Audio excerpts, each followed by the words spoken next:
안녕하십니까? 2023년 12월 30일 토요일입니다. 코패스 동반자 채널에서 오늘은 KF-21 국산 공대공 미사일 개발에 군도 긍정적, 공대지 국산 개발은 망작, 이런 주제로 말씀을 드리기로 하겠습니다. 오늘 방위산업청에서 KF-21용 국산 공대공 2 미사일 개발 계획을 확정했다고 합니다. 그런데 이런 소식에 군 관계자들이 긍정적으로 받아들이고 있다고 하는데, 군 관계자가 아니더라도 KF-21에 외국산 공대공 미사일을 먼저 장착해가지고 전력화를 시켜놓고 또 지금 국산 공대공 미사일을 개발하는 게, 이게 순서라는 것은 누구나 다 압니다. 국산 전투기에 국산 무기 장착하는 거 좋은 거 누가 모릅니까? 그리고 누가 몰라서 그걸 못합니까? 전투기 개발하는 것처럼 전투기용 공대공 미사일이나 공대지 미사일 개발도 쉬운 게 아닙니다. 그리고 개발을 했다고 하더라도 또 수많은 시험을 거쳐야 되고 인증을 받아야 되는 겁니다. 이번에 국산 공대공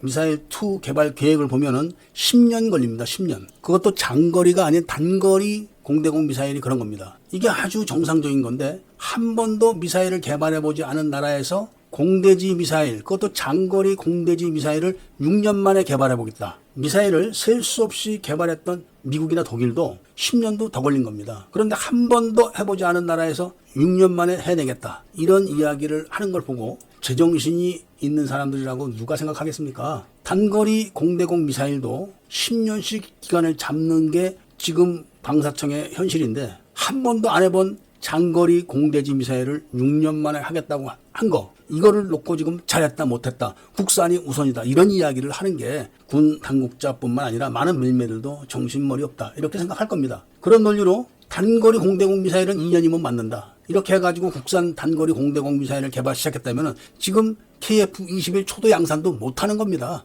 일단 외산 단거리 공대공 미사일이라도 장착을 해놓고 또 그거를 여러 번 시험을 해보고, 그리고 외산이기 때문에 외산에서 개발한 국가 회사가 이미 많은 시험을 해서 데이터를 확보하고 있기 때문에 장착만 하면 끝나는 겁니다. 그리고 전투기의 통합만 되면 끝나는 거죠. 그렇기 때문에 지금 KF-21의 블록 1이 양산에 들어갈 수 있는 겁니다. 만약에 장거리 공대공 미사일도 외산을 먼저 도입해서 장착을 해놓고 지금 단거리 공대공 미사일 하는 방식으로 나중에 국산을 개발한다 하면은 벌써 KF-21은 완벽한 전력화를 할 수 있는 기체가 돼 있을 겁니다. 그리고 나서 공대공 미사일 파트, 공대지 미사일 파트, 이렇게 나눠서 10년 이상 걸려도 상관이 없는 겁니다. 그리고 비록 외국산 미사일이라고 해도 일단 국산 전투기에 장착을 해서 실전 경험이 쌓이거나 또는 실무 경험이 쌓이게 되면 신뢰성이 있기 때문에 수출도 가능한 겁니다. 지금 6세대 전투기를 개발하는 유럽도 새롭게 단거리 공대공 미사일도 개발에 들어가 있습니다. 왜냐하면 6세대 전투기가 전력화가 될 무렵에는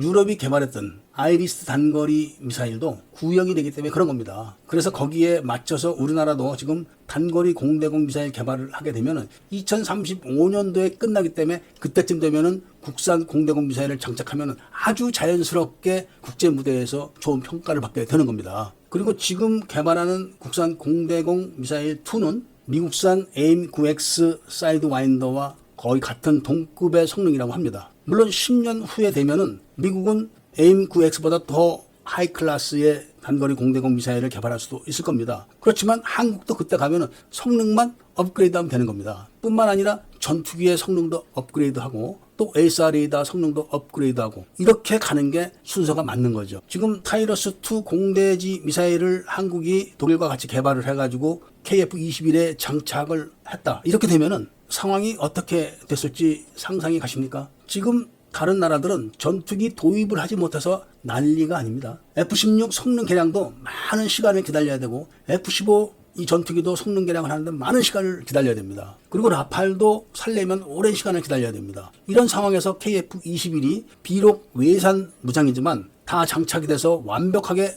전투를 할 수가 있다 하면은 지금 참 불티나게 팔릴 수 있는 기회를 우리가 가질 수가 있는 겁니다. 지금 장거리 공대지 미사일 개발이 불안하기 때문에 LIG를 시켜가지고 타이러스2를 지금 같이 개발하는 거를 시도하고 있는데, 원래 타이러스 미사일은 KF-21에 장착이 어렵습니다. 너무 크고 무거워서 그런 건데, 그렇게 해서 FA-50용으로 개발한다고 하면은 타우러스2라도 빨리 제 시간에 장착을 할 수 있었으면 좋겠다. 이런 말씀을 드리면서 국산 단거리 공대공 미사일이 최고의 성능으로 잘 나오기를 바라면서 오늘 이야기를 마치고자 합니다. 애국 시민분들과 밀매분들께 구독을 꼭 해주십시오 하는 부탁을 드리고 좋아요와 알림 설정도 부탁드리면서 이야기를 들어주신 데 대해서 감사드립니다.